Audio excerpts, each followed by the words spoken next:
Rat pigs go squeak oink. Squeak oink YouTube, welcome back to Panther's Garage. Hey, I want to do a follow-up on the paint correction that I started last week.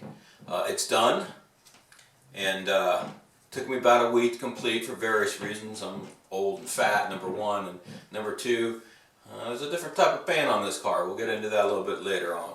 So without further ado, here's a walk around with a inset from the Meet the Thunder Tank video. Two shots to compare. So as you can see, just right off the bat, it looks a lot better. Now I know the sun's not quite as harsh as it was on the Meet the Thunder Tank video, but as you can tell, especially as you walk around here, check out the door, the B-pillar, and the quarter panel compared to what it looked like before I did this. Huge difference. It looks a ton better. Let's get around the back.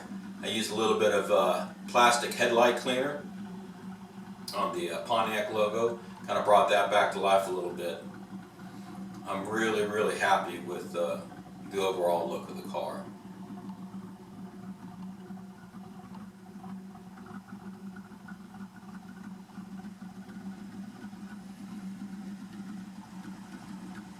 Looks so good, you can see my pearly white legs in that reflection.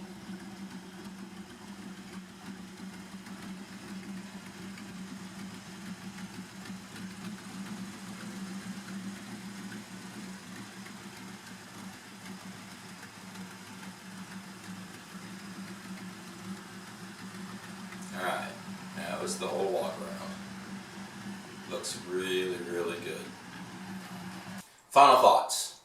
It was a lot of work, and again, I'm old, out of shape, throwing a 6-8 pound polisher around and doing the sides, having to hold that thing up, plus put force on it to do it, and it's a little strenuous. Fun fact, I always assumed when I had the car repainted because of the bad 80s clear coat that Jacksonville Pontiac had used a two-step process when they repainted it.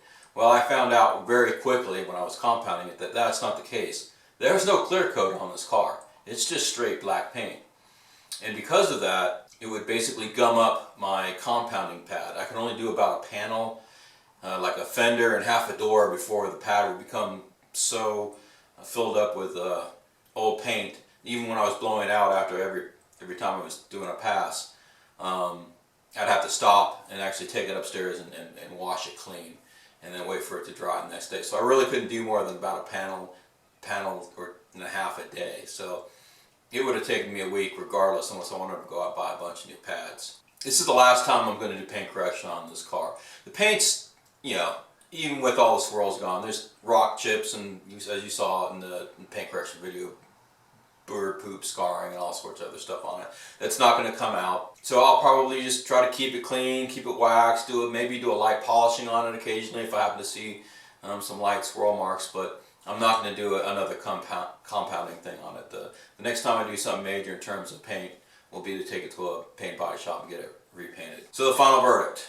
Final verdict is a 10 out of 10. I would absolutely do it again. Super happy with the results. I'm proud to take it out and drive it around and go to local Cars and Coffee now. So again, thanks for watching, guys, and you have a good day.